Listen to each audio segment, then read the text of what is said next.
વડોદરા મહાનગરપાલિકાના નવા municipal commissioner Arun Mahesh Babu દબાણ શાખાના અધિકારીઓની ગેરકાયદેસર લારી પથારા પરથી ચાલતી હપ્તા પદ્ધતિ બંધ કરાવી શકશે ખરા તેવા અનેક સવાલો ઊભા થયા છે।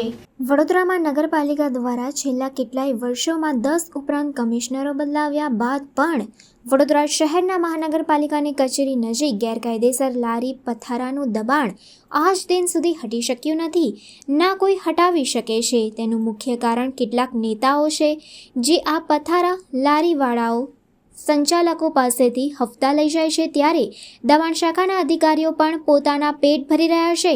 પથ્થરગેટ સાયકલ બજારનું દબાણ, મંગળ બજાર, ન્યાય મંદિર પથારાવાળાનું દબાણ, લારીઓનું દબાણ, માંડવીથી ન્યાય મંદિર બંને બાજુ ફૂટપાથ પર પથારાવાળાઓનું દબાણ, જેમાં શહેરના દરેક ટ્રાફિકવાળા વિસ્તારમાં અડધા રસ્તાઓ દબાવીને બેસેલા લારી પથારાવાળાના દબાણ પર મહાનગરપાલિકાના દબાણ શાખાના અધિકારી કર્મચારીઓ તેમજ ટ્રાફિક પોલીસના હપ્તા જ જવાબદાર છે।